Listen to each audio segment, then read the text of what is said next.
The first time I realized my brother had lied to me for years. He had already been dead for 9 days. I was sitting on the floor of his apartment with one of his old hoodies in my lap, trying to decide what to keep and what to box up for donation, when a folded envelope slipped out of the inside pocket and landed face down between my knees. It had my name on it in his handwriting. Not printed. Written slowly, carefully, like he knew I'd stare at every letter. I thought it would be a goodbye, something sentimental. Some version of, "I love you, take care of Mom, don't be stupid." My brother, Ben, was exactly the kind of person who would prepare for other people's grief before his own death had even happened. He'd always been like that, steady, practical, weirdly calm. The kind of older brother who remembered your job interview dates and showed up with jumper cables before you even called. But when I opened the envelope, the note inside was only 3 lines.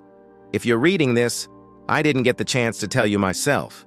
Go to Dad's storage unit, locker 214, use Mom's birthday, and whatever she tells you, don't let her see what's inside. I must have read it 10 times.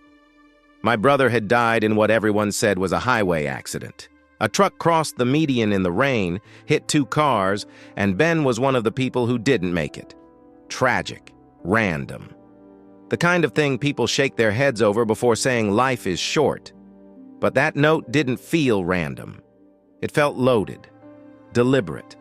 It made my stomach tighten in a way grief hadn't yet. Because my father had been dead for 11 years, and as far as I knew, he never had a storage unit. Before all of this, my life was simple in the way I used to mistake for stable. I was 29, managing a small flooring business outside Columbus. I lived 15 minutes from my mother, called her every Sunday, and had built my adult life around a set of facts I never thought to question. Dad died of a heart attack when I was 18. Mom held us together. Ben, who was 6 years older than me, became half-brother, half-parent overnight. He taught me how to shave, how to negotiate for a used car, how to act normal at funerals when your insides felt peeled open. We weren't a dramatic family. Or maybe we were. And I just didn't know it. Mom was church-going, organized, a little controlling in ways that seemed harmless. She labeled leftovers with masking tape and dates. She kept all the family paperwork in color-coded folders. She cried privately. Ben used to say she believed if everything in the house stayed in its proper place, then life couldn't truly fall apart. He and I were different. He was patient. I was impulsive. He listened before speaking. I usually didn't. But we had that kind of bond that made people assume nothing could come between us. And honestly, I believe that too. Which is why the note hit me so hard. Not just because of what it said, but because there had been enough in his life, he hadn't told me to require a secret message after his death.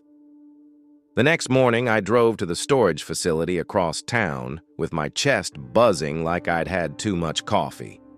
The gate code worked with Mom's birthday. That alone made my hands go cold.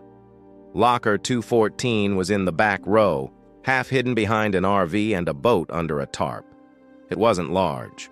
Just a metal door, a rusted latch, and dust gathered along the concrete like nobody had touched it in years. I lifted the door and found exactly 3 things inside: a banker's box, a gray toolbox, and an old photo album. No furniture, no family junk, no random storage overflow. It looked less like a forgotten unit and more like a vault. I opened the photo album first. Most of the pictures were old. Dad in his 30s, Mom younger than I'd ever known her, Ben as a kid, me as a baby.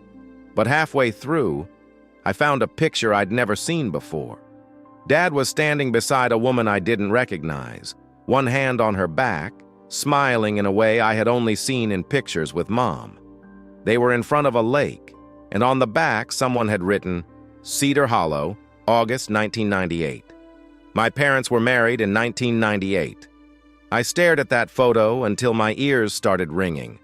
The banker's box was worse. Inside were copies of bank statements, legal documents, and envelopes full of cash withdrawal receipts. One folder had Dad's name on it.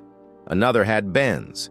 The one that mattered most was labeled simply, "If Mom says it was an affair, she's lying."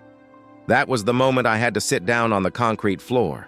Inside that folder was a birth certificate for a girl named Lily Ward, born in March 1999. Father, Daniel Mercer. My father. Same full name, same signature as the one on our old insurance papers. Tucked behind it was a series of canceled checks made out over 12 years to a woman named Rebecca Ward. Who was Lily? Why had Dad been paying this woman? Why did Ben know? And why did he think Mom would call it an affair before I'd even asked? I drove straight to my mother's house, but I didn't bring the folder in. I left everything locked in my truck because of the note. When she opened the door, she looked tired in that older, smaller way grief can age someone overnight. She hugged me and asked if I'd eaten. I asked her if Dad had a storage unit. She froze. It lasted maybe a second, but it was enough. Then she said, "No. Why would he?" I should have eased into it. I didn't. I asked her who Rebecca Ward was. The color drained out of her face so fast it scared me. She sat down without looking away from me and said, very quietly, "Where did you hear that name?" I asked again. She pressed her lips together and told me it was an old mistake of my father's, nothing more. A woman who caused trouble. A long time ago. She said Ben had gone digging into things that didn't matter and got confused. That should have been an answer. Instead, it raised 10 more questions. If it was just an affair, why the storage unit? Why the payments for over a decade? Why would Ben tell me she was lying before I even spoke to her? I went home, barely slept, and started digging. Rebecca Ward turned out to be real, but not easy to find. She'd moved twice in 10 years and now lived in a town almost 2 hours away. Before I drove there, I checked the toolbox from the storage unit. Inside were old keys, a flip phone, and a sealed envelope addressed to me in Ben's handwriting. Open only after you speak to her. That her had to be Rebecca. So I drove. Her house was small, white, and badly in need of paint. I almost turned around twice before knocking. When she opened the door, she looked at me for 1 second and started crying. Not dramatic crying, not guilty. More like the kind that comes from being tired of carrying something too heavy for too long. She let me in before I even said my name. "You look just like him," she said. I asked if she knew my father. She nodded. Then she told me the story I was fully prepared to believe. She said she and my father had been in love before he met my mother. Said they reconnected years later after her husband left. Said Lily was his daughter. Said he wanted to acknowledge her, but my mother threatened to leave with us if he ever told the truth. Rebecca said Ben found out after Dad died because he discovered the payments and tracked her down. She said Ben had been helping them quietly for years. I remember sitting there numb because it fit. Not perfectly, but enough. My father had another daughter. My mother knew and buried it. Ben protected the secret because he thought he was sparing me. It explained the storage unit, the money, the note, all of it. For about 6 hours, I thought I understood my family. Then I opened Ben's second envelope. It contained 1 key and a single sentence. Rebecca only knows the story she was paid to believe. Find Pastor Neil. That sentence changed everything. Pastor Neil had retired 3 years earlier and moved into assisted living after a stroke. He had known my family my whole life. He baptized me, married my parents, gave the eulogy at Dad's funeral. When I found him, he looked frail, confused at first, then deeply uncomfortable when I said my father's name. I asked him if Lily was my father's daughter. He said no. Then he closed his eyes and whispered, "God forgive me." What came out of him over the next 20 minutes made me feel physically sick. Lily was not my father's daughter. She was Ben's. Ben had gotten a girl pregnant when he was 17. Not Rebecca, her daughter Erin. But Erin had severe addiction issues, and the baby was born while Ben was still a minor and terrified. My father stepped in. According to Pastor Neil, Dad arranged everything quietly through the church. Rebecca agreed to raise Lily as her own to keep the child out of foster care after Aaron disappeared. The legal papers were altered. Money changed hands. My father's name was placed where Ben's should have been, because a respected married businessman taking responsibility was easier to explain than a teenage boy from a prominent church family. I could barely breathe. If that was true, then my mother didn't cover up an affair. She helped cover up Ben's child. But why lie to Rebecca too? Why let her believe Dad was the father? Why hide it from me for so many years? Pastor Neil answered that without meaning to. He said, "Your mother was protecting Ben's future, and later she was protecting the image of your father after he died." By then, the lie had swallowed everybody. I sat in my truck afterward and just stared through the windshield. Ben wasn't hiding Dad's betrayal. He was hiding his own past. So why leave me clues now? Why blow up the entire family after he was gone? Then I remembered the flip phone. It still charged. There were only 4 saved voicemails. 3 were from Ben to someone named Elle. The 4th was from a girl's voice, maybe early 20s, shaking with anger. "You don't get to die and leave me with this," she said. "He isn't my father, and I know it. I found the records you missed. If your brother doesn't hear it from you, he'll hear it from me." Elle Lily.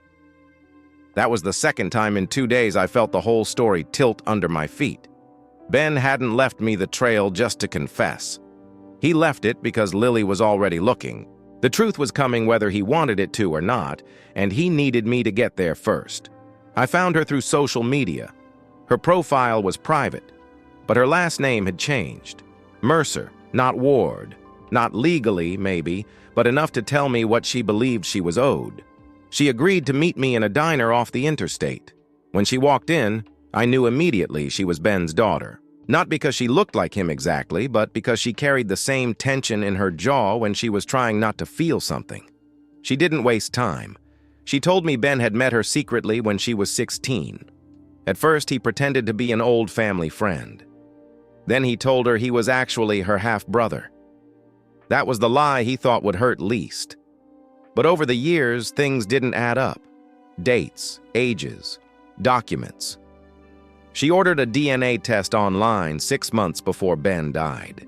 He panicked, begged her not to tell anyone until he could fix it. Then he died before he could. "What was he trying to fix?" I asked. She looked at me for a long second and said, "Your mother promised him she'd tell you after she was gone. He realized that meant never." That line broke something in me. I confronted my mother that night. I brought the birth certificate, the checks, the note, the photo, all of it. I spread everything across her kitchen table. The same table where she used to cut my sandwiches diagonally because I hated straight edges as a kid. She stood there with one hand over her mouth, not denying any of it this time. I asked her one question first. "Did Dad know Lily wasn't his?" She nodded. Then I asked the harder one. "Did Ben want to raise her?" That was when she started crying. Real crying. Ugly, gasping, years late crying. "He was a child," she said. "He was 17 and terrified and so ashamed he could barely look at me. Your father thought he was saving him. I thought if we could just get through those first years, maybe one day we'd find the right time to tell the truth. But there was never a right time. Every year it got worse." I asked why she let Rebecca believe the wrong man was the father. "Because Rebecca wouldn't have taken the baby otherwise," she whispered. "She hated Ben for what happened to Aaron. She only agreed because your father promised support and stability." The room went quiet after that. Then I asked the question I'd been avoiding since the note. "Was Ben's death really an accident?" She looked up so sharply I knew she'd feared that one most. "Yes," she said. "As far as I know, yes. As far as I know." Even then, there was uncertainty. But in the end, that part turned out to be the one cruelly ordinary thing in the whole mess. I dug until there was nowhere left to dig. Police report. traffic camera, witness statements. It was an accident. Just rain and bad timing and a truck driver who survived with injuries severe enough to ruin his own life too. Ben hadn't been silenced. He had simply run out of time. The aftermath was uglier than the mystery. Lily didn't want money. She wanted acknowledgement. Rebecca felt humiliated when she learned she'd built 24 years of motherhood on a lie, but she also refused to let anyone talk like Lily wasn't hers. Mom stopped going to church after Pastor Neil's role came out. Half the people who used to call her every week suddenly got very busy. My father's memory changed shape in my mind. He wasn't a cheater. He was something more complicated. Loyal, maybe, but cowardly too. Willing to build a life on a lie if he thought it would protect his family. And Ben, that was the hardest part. For a while, I was angry at him. Angry that he told me only through scavenger hunt clues after he was gone. Angry that he let me grieve him and then detonated our entire history from beyond the grave. But the more I pieced together his voicemails, his notes, his bank records, the more I understood he had been trying, in his broken way, to do one honest thing before the end. He'd been supporting Lily for years. He'd been planning to tell me. He was just too late. 3 months after everything came out, Lily came to Mom's house for dinner.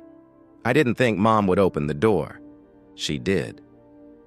They stood in the entryway looking at each other like two people on opposite sides of a fire they both helped start. Then Mom said, "I have no right to ask anything from you, but if you want to come in, I made too much food." It wasn't forgiveness, not even close. But it was the first true thing any of us had done in years. Now, when people ask about my brother, I still say he was the best man I knew. And then I think about how incomplete that sentence is. He was the best man I knew, and also a liar, a father, a scared kid trapped inside a grown man's silence, someone who spent half his life protecting a secret, and the end of it trying to tear that secret open before it buried everyone. The last thing left in the storage unit was the picture from Cedar Hollow, the one with my dad and Rebecca that made me think affair before anything else. Months later, Rebecca admitted that photo had been staged. Dad took it to make the lie easier to sell if anyone ever questioned the checks. He thought evidence would protect the child. I keep that picture now, not because I want it, but because it reminds me how easy it is for a family to mistake silence for love. My brother died in a car crash, but the truth is, the thing that destroyed us had been alive for 24 years, sitting in folders and church offices and polite dinners, waiting for somebody to stop protecting the story and tell the truth. Ben was the one who finally did. He just wasn't alive to survive it.